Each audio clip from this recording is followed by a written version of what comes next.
Hey fam, welcome back. Tisha here, back for another recap of the Real Housewives of Potomac, Season 10, Episode 2, Meant to be Shady. Go ahead and do me a favor and hit the like button as we jump into this. I have seen what's been said about Wendy and Eddie, and I am extremely disappointed in them. For the purposes of this review, until we find out what's going to come of them and these insurance fraud charges, I'm going to try to stick to what we're seeing on our screens. If I'm being honest, I do not like what we're seeing. I do not like the fact that it seems like Stacey is going to be the topic of conversation for a lot of these women. I don't like the continued pile up. Kierna is now on my nerves with this whole issue with Wendy. I just feel like the new ladies at this point are far more enjoyable than the previous ones. Salt Lake to me, as of right now, is more enjoyable than the Real Housewives of Potomac. But let's go ahead and get into the episode. This will be a recap. So there will be some things that I skip over. If you want to talk about it, feel free to put it down below. Now we pick up this episode and we're still at Ashley's second bloom party. Ashley is still yelling about Stacey being a liar and her hot breath and her not really being divorced. I don't care. Ashley has talked about this so much in just 2 episodes that at this point, I don't want to hear about it. So you got Stacey's male friend wanting to know what is it that you need from Stacey at this point, and what Ashley wants is proof. I wish Stacey would actually provide them with the proof that they needed right in that moment so they could shut this crap down. But at the same point, if the roles were reversed and had someone like Ashley been questioning me, someone who's not a friend to me, someone who had their husband being accused of a whole bunch of things and didn't want to talk about it and still to this day does not want to talk about it, someone who wasn't willing to share various aspects of her life but instead wants to dive into everyone else's, I wouldn't be showing her anything, because Ashley doesn't have a problem looking into other people's things, but she has a problem talking about her own stuff. So Stacey, we know, later shows that documentation and it doesn't even go over well. So there was really no point, right? I just don't understand why everybody is so invested in something that does not concern them when they have nothing to bring of themselves to the table. Ashley has smoke for everyone but herself, and I'm over it. My hope is that Stacey isn't lying about being divorced. My hope is that TJ, whether he's getting paid or not, pay the man so he can go away, or actually have a relationship going on with your ex-husband, because the people are going to keep this up. I find it interesting that they're acting like other people haven't done what Stacey's done. Hello, Kenya. Hello, Phaedra. Hello, Giselle.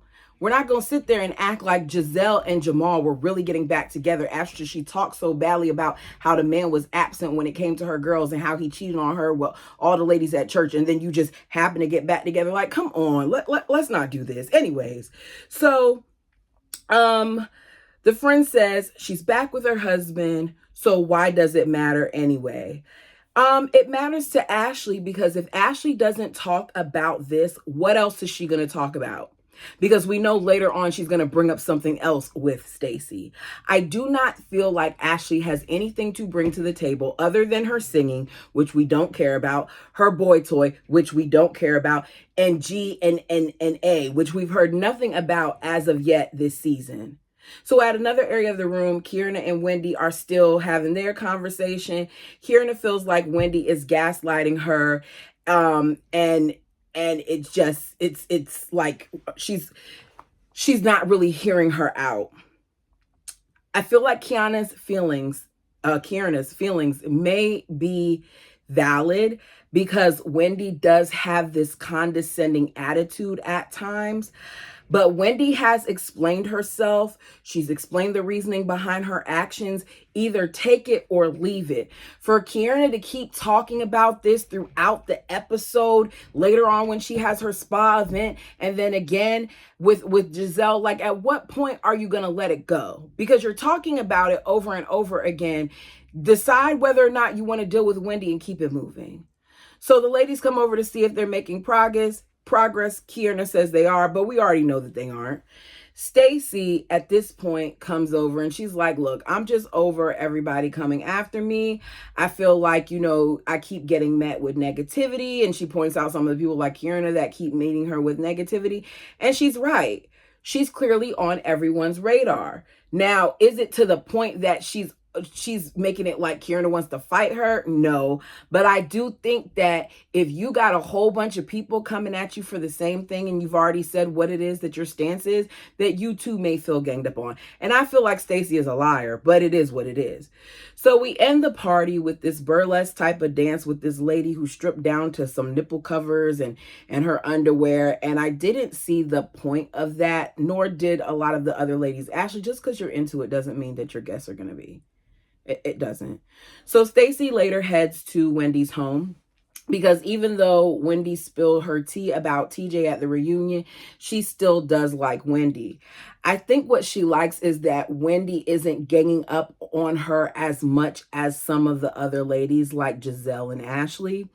So they sit outside in the backyard. They enjoy sparkling water because they cannot open the champagne. And Stacy fills her in on what happened with her and Ashley when they were supposed to be getting dresses, how Ashley kind of snapped at her, and how Ashley claimed to have information on her and receipts. Wendy wants to know if is there any truth to it? Like, are there actual receipts? And Stacy says she doesn't know, that she can't speak to it because she has no idea what Ashley is talking about. I personally feel like if Ashley had the proof, then we would have seen it. I'm tired of Ashley bringing up stuff and we're just supposed to believe everything that she says because Ashley is a liar too. She's a bone collector, but she's a liar too. So Stacy says she and her husband are back together. I did get a divorce, but we're back together. And Wendy's face is my face. I think Wendy was like, child, and she turned and she turned her head like, girl, this is not a good look. Like you can't sit here and say you don't understand why the ladies feel like you're a liar and then you present something like this. Not saying that her and her husband can't be working out things, but it just does look a little odd. Anyways, so she's trying to figure out what's going on. Now, she noticed that, Stacy had this ring on her finger, and apparently Stacy already put a wedding ring of some sort back on her finger. Are y'all really divorced? Because maybe you're not. She does keep referring to him as her husband. She's not saying my ex-husband or even calling him by his name. So I don't know. So we know just a few months ago, Stacy was supposedly with TJ and now she's getting a divorce or she got a divorce and now she's back with him. So it's all a whole bunch of mess. Stacy says a lot of what is said is lies. They're all lies. And I do admit that I have had some meetings about, starting, my own cannabis company, but that did not start until March. Like it was not until March that we had those meetings. I personally think that that's a lie. Wendy's like, it's okay. All right. So Giselle was telling the truth. I feel like she was telling the truth. We saw Giselle in a clip say that she was being told that. Giselle was right about Mia leaving and going away and moving to Atlanta, and she was right about this too. So whoever Giselle's source is knows what they're talking about. Now Stacy continues to lie and say that Giselle wasn't telling the truth, but in my opinion she clearly was. She says that she pitched it like she was supposed to be the face of or something, but it was just the beginnings of meetings. I can't remember how she phrased it. Some roundabout way to act like she wasn't doing what she was doing. So Wendy's like, Giselle said you were going around the cannabis community saying that you wanted to start, a brand like Happy Eddie. And I just want her to own it because here's the thing. Eddie is not the first. He might not have it at all if he gets his felony. Anyways, Eddie is not the first, nor will he be the last person to have a company that sells those or that distributes that type of stuff. I think if anything, let her be in her lane and let him be in his. What's for you is going to be for you. So Wendy wishes her the best in her endeavor, and that's basically it. So we go to a scene with the backstory about Tia. Now, it is clear to me that Giselle did not know this lady. Because if you knew this lady, when you walked into her home, you would have already been a little bit more familiar with her having more than just twins. You would have known that she had 4 kids. You would have known at least her husband's name or something like that. But, they met each other socially and bonded over having twins. So Tia has been married to her Chicago native husband, Rob, for 17 years. Rob is a nerd. Her words, not mine. Tia is Nigerian. She was born in Lagos and she is attached to royalty. She was raised in England. She has 4 kids. She has 3 girls and a boy. So the girls are 16, 13, and 10. And then the other, her son is 10. So her twins are 10 years old. Her oldest to me is a trip. Like, I was laughing listening to her oldest talk because she was like, yeah, that's the dog. I don't really like the dog. Yeah, I'm hurrying up and do this because I really want to go to the mall. It just seems like, I don't know, something about that reminded me of Giselle and her interaction with her kids. Because one thing the kids are going to do is gather you. And it seems like hers gather her. So she says she loves her children, but she needs her mommy time. And one thing that her and her husband agreed to very early on is that when it came to the kids, because she wasn't going to have the type of staff that she had growing up, that he would kind of, bridge the gap and fill in those places. So she doesn't do errands, he does. Nothing wrong with that. She's a global real estate advisor. And her husband is in sales and acquisitions for an aeronautical company. Did I write that right? I don't even know what that is. Something in the air. So they have a good little time. It's clear to me that she's going to be the diva of the bunch. So let's get on to Ashley. Ashley is talking to her sister Jessica, who looks exactly like her mama. Anyways, as she prepares to go to what I believe is a White House Correspondents' Dinner, she said that this isn't about who is currently the president. It is about celebrating the White House, if you say so, Ashley. We are reminded that Jessica is her sister, but they have different fathers. Her father is the man that Ashley can't stand. And I'm sure at various points that has probably been a point of contention for the siblings. I don't know, you guys. Tell me what you think. So her sister is going to be moving to the area to attend the University of Maryland. And Ashley and her are just now really beginning to get closer. I'm sure that a lot of that has to do with the age gap, and some of it may also be with the resentment that Ashley probably held, but at least they're getting, closer now. And it seems like she's going to be watching the kids while she goes out. So Josh is picking her up. He's going to be her arm candy, even though he did not the shoes, Josh. Like, wrong choice of shoes to go to that. Ashley was all dolled up and he had on, I don't know, some rough looking shoes. Anyways, so he's picking her up. Josh is going to be her arm candy and give her the attention she craves. Even though she went on that dating show, she lets us know that they were on pause for a moment because she told him she was going on the dating show. And then one night she texted him when she was drinking or whatever and was like, hey, big head. And since then they've been back hunching. End scene. Let's get to Angel. At this point, Angel is the one that I'm truly enjoying. Especially now that we know that Wendy is a con artist. I know I said I'm not going to go too deep into it, but I'm really distraught by this. I'm really, really bothered by the fact that these people thought that they would do that and then come on TV and it wouldn't catch up with them. Like, at what point were you going to think about your kids? It's just like, you're not poor. Why did you do this? Anyways, so Angel and her husband, Bobby, are out having some adult time. They have been married for 6 years. Their relationship started because he's the one who slid in her Facebook DM. They discuss moving back to Maryland and what's next for them. One thing I like about this couple is it did not feel like, oh my God, we got to get all these things in here because we're filming a scene. To me, it felt like natural conversation that a husband and a wife would be having. So they're happy about being back to the area because a lot of their family is there, but they do miss what they had in Colorado. They miss the land and they miss the outdoors. As of right now, they're renting a home in Maryland because they still haven't found what they feel will be the right home for them in Potomac. They are not about to get rid of their $2 million home that they purchased in Colorado, especially because they've done renovation and all those things. Like she talks about how that home was in magazines and all of that for the kitchen and all the different upgrades and things that they did of that nature. And from the shots that we saw, beautiful, beautiful home. So she's like, well, what do you want in a property? And he's like, more than anything, we need at least 2 acres. And she's like, oh, you saying 2? I was thinking 5. So she's thinking about tapping into Tia to see if she can assist with finding some stuff since she's supposed to be the real estate guru. She says that she's ready to introduce Bobby to the ladies, and he wants to know, like, how do you feel about them? Like, how's it going? How do you feel about being the rookie of the group? Has anybody tried to haze you? And she lets it be known, no, nobody's tried to do that yet. But let's be clear, I'm a woman. Like, I'm a woman. And they're not going to be able to haze me.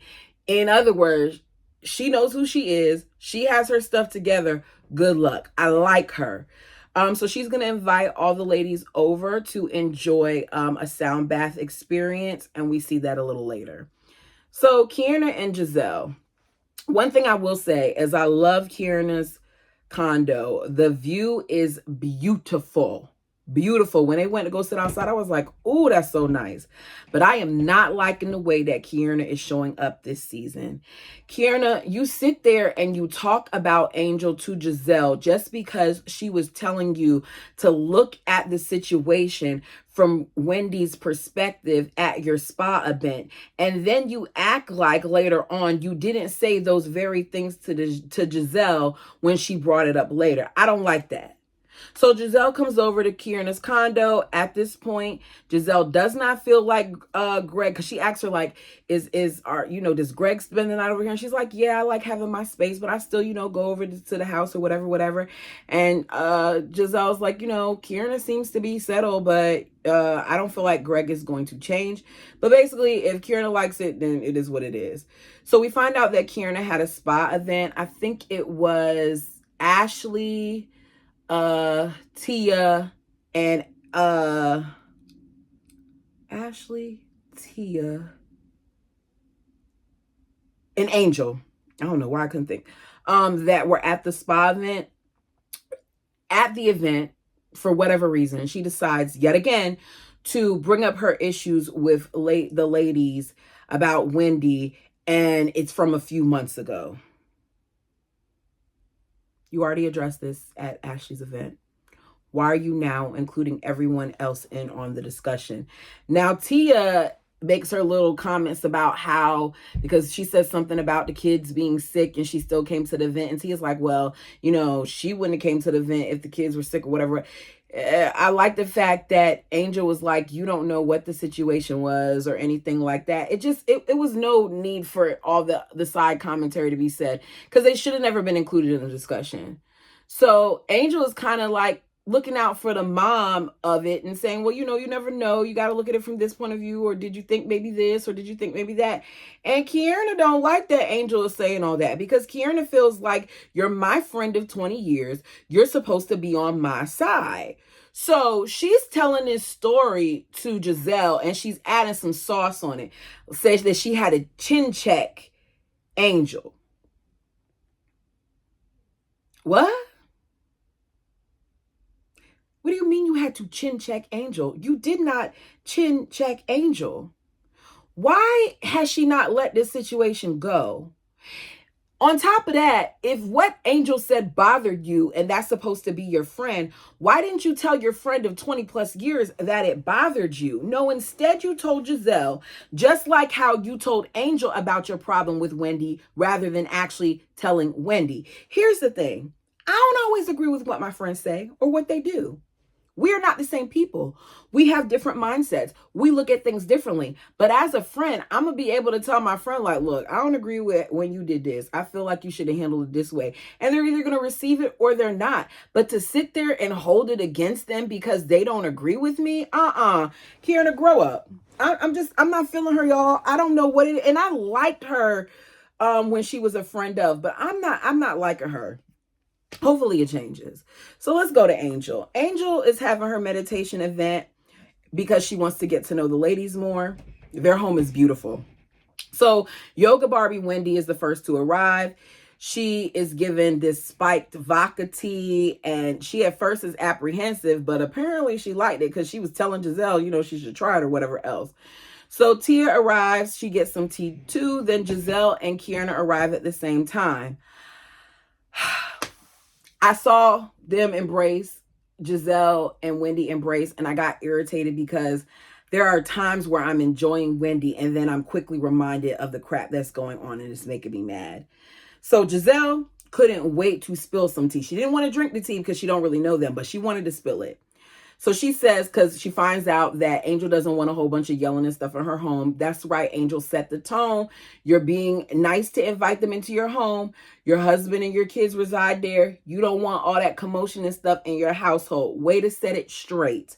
So Giselle's like, I like a little bit of foolishness. So she asks Wendy how she and Kay is. And Wendy is good. She's at peace, she tells us. And Kierna's in pieces. That's not going to age well at all. The way that these ladies are going to dig into them.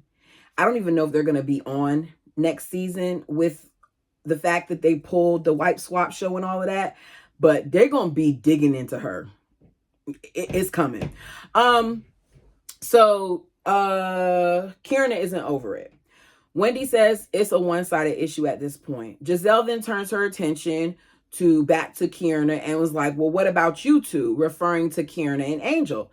Now, Angel is lost because she's like, we're actual friends. And if my friend has an issue with me, she's going to let me know that we have an issue. She doesn't feel like Kierna would say certain things and not tell her. Kierna, you sitting in that kitchen, standing in that kitchen looking like a pure foolish person. Angel, keep an eye out for her. I don't like the way Kierna, because Kierna had all that smoke when she was talking to Giselle, acting like she checked her friend and all that other stuff, and then you switch it up when you get in front of her. So Giselle says, well, she told me that you got chin checked. And Kierna's like, no, I didn't say that. No, nobody said chin check. Nobody said. Giselle's not having it. Angel says there was no chin checking going on. Friends don't chin check each other. And Kierna's like, yeah, friends don't chin check each other. So then why did you say you chin checked her, Kierna? So Angel's like, I don't believe that she would say that because that kind of talk is aggressive. But she did. Giselle and her are talking off to the side. And Giselle's like, Kierna, you definitely said chin check. She's like, I said chin check. She's like, yes, you definitely said it. So Kierna supposedly doesn't remember saying it, but she's going to go and admit to Angel that she did say it and she apologizes. Now, Angel accepts it. So the ladies are looking at the different things out there and they see mints. And we know that the mints are a reference towards Stacy and her breath. Stacy arrives. Ashley brings up her hot breath again, but adds that they were all talking about it. It is unnecessary to keep poking at this girl at this point. The blows are a little too low. I'm not a fan. Especially if you're making it sound like y'all all, which they were, just talking crap about her. Like at what point does she get a break? Every time she's around you guys, you're going to poke at her? I wouldn't want to film with y'all. I wouldn't. So they go outside and they sit in their little semicircle as they do the sound bath. Then they go around the circle and speak. Biggest takeaway is Kierna thanks Angel for reminding her of what friendship really is. Kierna, I don't really know how she did that for you. Is it because she didn't snap off on you when you lied and said that you chin checked her or what? But I feel like that was a dig at Wendy. They go around. Other people say things too. Stacy says that she wants everybody to take a goddess breath. They stand up and they're like, whatever they did. And of course, as they're getting ready to stand up, Giselle and them are making underhanded comments about the girl's breath yet again, wanting to know she had a mint. They actually like it. Stacy says that once again, she saves the day. And at this point, she's so many people's storyline that I guess she's right. She's saving the episode for them. Then she pulls the ladies to the side, well, Ashley to the side, and the other ladies gather to show the proof of her divorce. And Giselle thinks that she is lying and that she made it up via an app because her divorce had a seal and this one doesn't. I don't care. I really don't. End of that scene. Let's go to the final scene. So Giselle, Ashley, Kierna, and Cookie. The girls who supposedly love Karen go out to eat at one of Karen's favorite spots to celebrate her. Cookie and her breast arrive. And I'm saying that because they made so much of a fuss about her breast to the point where they zoomed in on them. Like, come on, y'all. I mean, they're large, but you ain't have to do all that. So they ask about Karen, and she says, Karen was strong when they took her in. She's doing good. The people there treat her with respect, say Mrs. Karen and whatever else, that they've been looking out for her. She's good. She's in a program, and she will possibly be getting out earlier. So they want to know when she's getting out. But Cookie knows better than to tell them girls Karen's business. So she's like, I'm not going to tell you all of that. Good for her. At one point, Giselle even asked if they could call Ray, and she's like, no, we're not going to do that either. I say, yes, Cookie, let it be known. So we go from that to talking about Stacy yet again, because Cookie gets a text message from Chris Samuels. Why is Chris texting Cookie? Can somebody fill me in? Because I don't understand that. Ashley thinks it's really funny that Chris Samuels is texting Cookie because the other day at her event, one of her friends said that Stacy is trying to get with Chris Samuels. Why are you bringing this up now, Ashley? Ashley is messy, and I'm so over how messy she is, because you had an opportunity to bring it up to Stacy, but you did not. Once again, you're addressing everyone else. But had this been done to Ashley, it would have been a problem. Had this been done to Giselle, it would have been a problem. But this is what they keep doing, and I'm just over it. So she said that she asked her friend, like, did you hook them up? And she's like, well, I introduced them. So Ashley says at this point, she doesn't know if she tried to reach out to Chris before or after she got back with her ex-husband. Ashley, it's not your business. I'm confused. Are you trying to get with her? Is Stacy trying to get with you? Why are you so concerned about what Stacy has going on when you don't even know what you have going on with your boy toy? You didn't even know he had white sheets, which lets me know that you only go over there at nighttime to do what you do. So stop judging Stacy and mind your own business. So, Giselle says, well, let me add, she has no room to talk, because what do we know about Giselle? 1 minute she paid TJ, then she's divorced, but not really divorced. And now she's trying to go after Chris Samuels. Somebody please call Monique. Oh, so the lady that you wanted off the show, the lady that made you feel dangerous, that she was going to do something to you and hurt you and harm you, now you want her there? Interesting. So we see in the preview that 3 weeks later, Monique is strolling and she's back. That's all I really have for this episode. I know I left some stuff out. If you want to talk about it, put it down below. Like the video as it helps the channel, helps me get in that algorithm. Hype me up too. Hype me up if you got any left. Since you only get 3. But I appreciate you all. Until next time.